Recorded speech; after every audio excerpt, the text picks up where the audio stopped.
You are about to leave the world of ordinary cars behind and make the Eagle switch. The revolutionary two-wheel, four-wheel drive American Eagle. The only automobile that lets you switch from two-wheel drive to full-time four-wheel drive. From high mileage on the road to high adventure off the road. Two-wheel drive luxury to four-wheel drive security. American Eagle. A switch from every car in the world.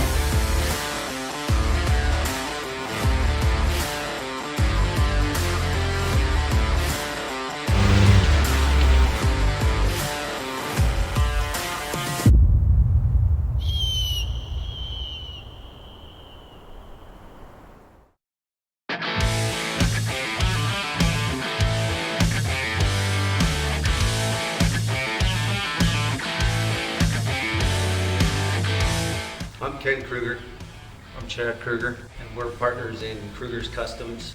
Street rods, hot rods, build them, customize them, do anything really from hot rods to four-wheel drives to pretty much anything you can think of. If you got an idea, we'll try it.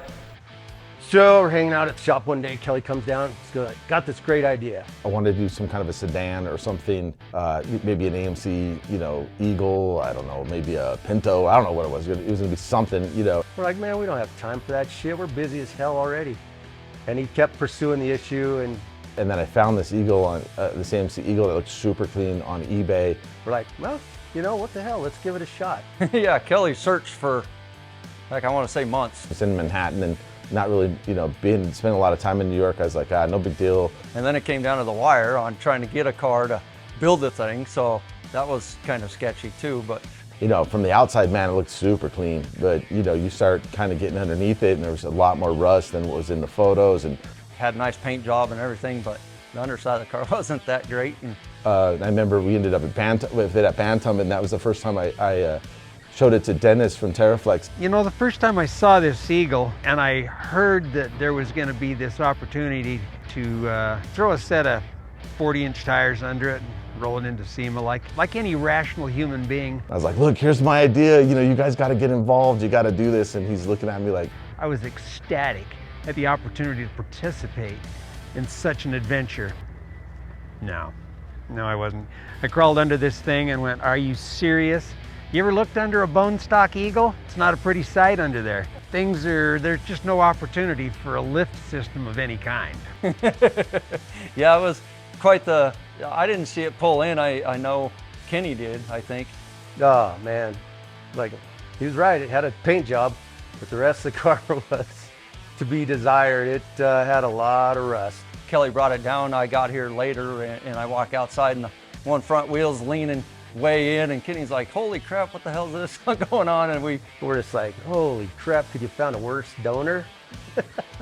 The inner fender well was rusted so bad, the A-arm's up against the steering shaft and stuff, so it made it fun to try even get in the shop. Well, we finally were able to get it inside and up on the lift, and once we got it up in the air, we're just like, oh man, this thing's pretty rusty. It wasn't a day that went by that we weren't cussing Kelly for rust falling on our head. And so it all got cut off, unbolted, thrown in the scrap pile.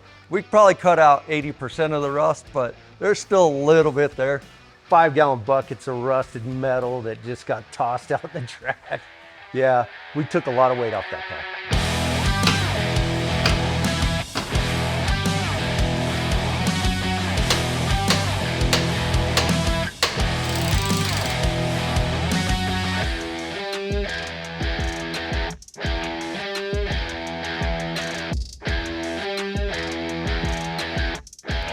Got hooked up with Dennis at Terraflex, and we threw some ideas at him, he threw some ideas at us, because we were looking at older parts and he wanted to go with something more stylish and newer so that the market would be covered better, which we agreed we could do that route. So I looked at it, and so at this stage, I'm thinking, man, there is no way that we can put any Terraflex parts under this.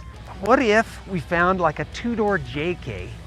We'd call Dennis and we'd go through different parts and different this, and we kind of agreed upon that, hey, the way to really make this go is we're just gonna have to get a new chassis.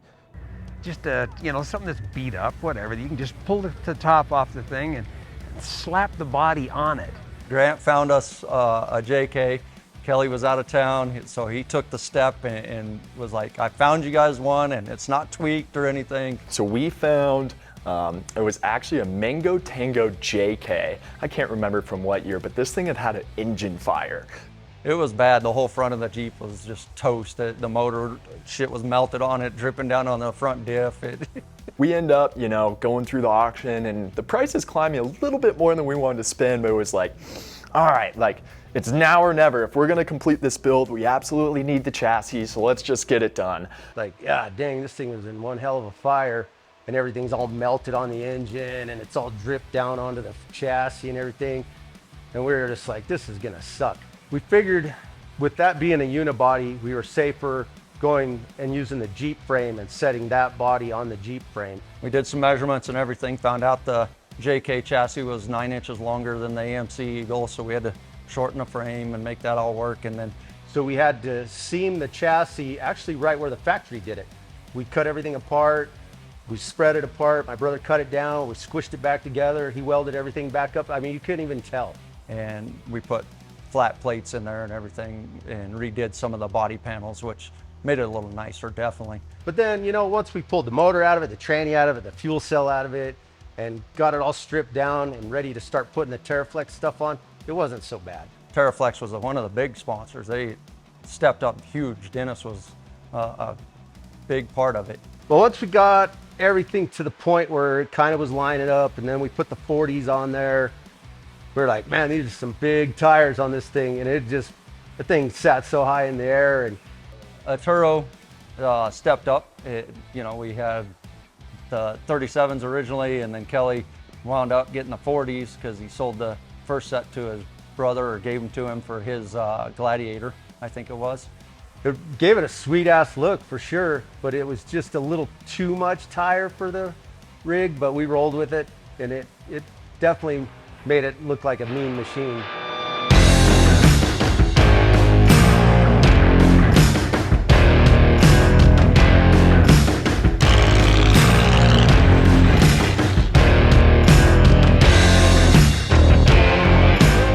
Dennis there is so stoked on his support, reached out to him and said, hey, we need some step and some bumpers and some stuff to kind of round this thing out. When I got the phone call and they told me they're going to build this thing, I asked them what the hell for, to be honest with you. But when they asked why they do it and how they do it, I was quite enthused by it, and we ran with it. And he was cool to oblige and hook us up. He was a little bit like, what is this? What are you doing? And how's that gonna work? And I kept telling him, like, it's basically a Jeep, but it's not. Yeah, we did add some Aries bumpers that Dennis had sent down to us. I actually got into Denver, and I was able to go see it. And you know, so when I got to see it throughout the build of it, you know, it was quite interesting on how the challenges that they did have with putting all this together. And before that, we didn't have any bumpers on it. So when we added those bumpers, it was a really nice touch. The automatic steps was awesome addition. Made it so much easier to get in and out of that thing, because otherwise you were jumping in, jumping out. So the steps were a big bonus to it. with the final build of how they came out, you know, it was quite impressive. You know, they do a great, you know, the company itself, Quake LEDs, does a fantastic job on these crazy builds. And this just fell in line with everything else of just another crazy build by Quake LED. I'm really glad they let me be a part of it. Yeah, it was quite the project. I mean, it turned out real fun. The biggest part that I like about it was putting the 401 in it. We kept looking for motors, trying to find an actual AMC motor that we could put in there to kind of keep it with the theme of everything, because we didn't want to do a Chevy or an LS or anything like that.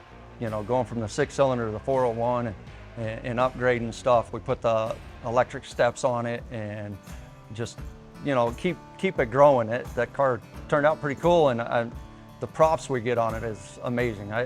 So in the process of dealing with TerraFlex, they sent us these Olympus wheels that were pretty cool. These are actually one of my favorite wheels in the industry right now because they make airing down so simple. So you actually have a valve here, and as you can see, it says air down on this valve. And literally when I open this valve, you can preset the spring mechanism in it, so it's gonna air down to exactly the PSI that you want. So I literally hop out of the vehicle, I literally unscrew 4 valves, it automatically deflates my tires to the set pressure, which right now we're at about 12 pounds. And then you just tighten the valves back up and you're aired down. So it's literally that simple, really innovative, and you know what? We just love them so much. Really nice looking wheels, very functional. So that was kind of a nice asset to the build. Yeah, Kelly's like, oh, we're almost somewhat done with the build and we still got probably 2 weeks worth of work left, and SEMA's like a week and a half out. And Kelly came down with the Kleinn air horns, which we had to incorporate into the Jeeagle. yeah, Kleinn horns, they're you want something to get somebody out of the way or make them jump, they're loud though. They work, and you got to figure out where these huge air horns are going to go, which was another area where we brainstormed together, pulled something together, and it turned out beautiful. yeah, give props to everybody. Dennis, Arturo, Kleinn horns, Aries, DS18 for the stereo. They got a good product. Wanna be the dawn of the show, couldn't even hear me. Dang, that's loud. Kelly came down with Overland Vehicle Systems tent awning combination for top of the Jeeagle. Oh, so I was tasked with making a way for the rooftop tent to attach to the Jeeagle. I came up with an idea to put a piece of flat bar, bolt it down, and then build all of the necessary brackets for everything. All the attachment points for the light bars. There were 2 on the sides, 1 on the front and the back. The Overland Vehicle Systems, they provided us with the rooftop tent and the 270-degree awning that you see on the side. Just so awesome. It makes the build. You know, you see it, it's already big and lifted, and you've got the big rectangle on top, and when you actually deploy that tent, it's a massive fold-over tent that has a big mattress in it that's super comfy and sleeps 2 people, but you can literally climb up the ladder. It just feels like your own little oasis in there. But I gotta admit, once we got to SEMA and got the thing set up, it was badass. It totally fit the profile of the vehicle perfect. So that was a good addition. The Jeeagle name, yeah, that's it's funny. So we kept calling it the Jeep, and then the Eagle, and then the Jeep, and then. And everybody was coming up with all these names and this and that, and I'm like, why don't we just combine the 2 together? Ken one day's like just started calling it the Jeegle, and it just stuck, and everyone started calling it the Jeegle. It's a 1986 Eagle 2012 JK. So it's a Eagle, Jeep, Jeeagle. There you go. So that's how it came about. I remember my first time driving the thing. I mean, it's utterly impossible to not be sitting behind the wheel of that thing and smile. The Jeeagle, it's one of my favorite builds. You know, I love what Ken and Chad, they'd kind of done with it, and I kind of had this idea, and those guys just took it to a new level. We've had the opportunity to display it at tons of different events, showing off all the different parts on it and just the build in general. And every time we're driving it through town, I mean, people are just snapping their heads back and forth to actually get a good view of it. So appreciative of the sponsors. Dennis at Terraflex, thank you, man, for all the support and laughing with me and not at me. You know, Dennis at Aries, you know, thank you for all the support there. Everybody over at Overland Vehicle Systems, you know, thank you for getting us all that stuff. Kleinn horns, I appreciate everybody. Alex over at 5280, getting the vinyl done. Hi, my name's Alex. I'm the owner of 5280 Vinyl. I did a full sponsorship for the wrap on this vehicle. We did a full color change from maroon to black. And then we went and geeked it out with all these graphics from Quake. By far, this is my favorite build out of all the Freakshow builds. Not only because it's just a really cool car, but it has sentimental value to me. My mom had one of these when I was a kid. So when Kelly said he had an Eagle and he wanted it wrapped, I was all in. I just want to thank Quake LED for giving me the opportunity to wrap this vehicle and go to SEMA with them 2021 and 22. I just love this thing. It's an amazing ride, so much fun to drive, and definitely a mass head turner. What I do like about it is the fact that you guys will think outside the box. You know, it's who would do this? You know, you guys. when we started out, Kelly came to us, hey, we want to do something different and everything for Freakshow Builds, for SEMA. And at that time, it wasn't Freakshow Builds, we just want to do something different, a scheme that everybody's going to think about and laugh about and have a good time with. And that's what I really love about it. I really like that we got to use some of our product, yes. But at the same time, to see something like this on the road at the shows, the way that you do things, it just was great. The part that, if there's a negative side to it is, I don't get to drive it. I just get to look at it, All right, so from 40s at SEMA, which was kind of a little more on the showy side, to fully functional 37s, and motored up with an AMC Purist 401 in there with dual quads. Now all of a sudden we've got an authentic off-road machine. This thing can roll up the trails, does its whole flex, it does its TerraFlex thing underneath, and it does its Quake LED thing on top.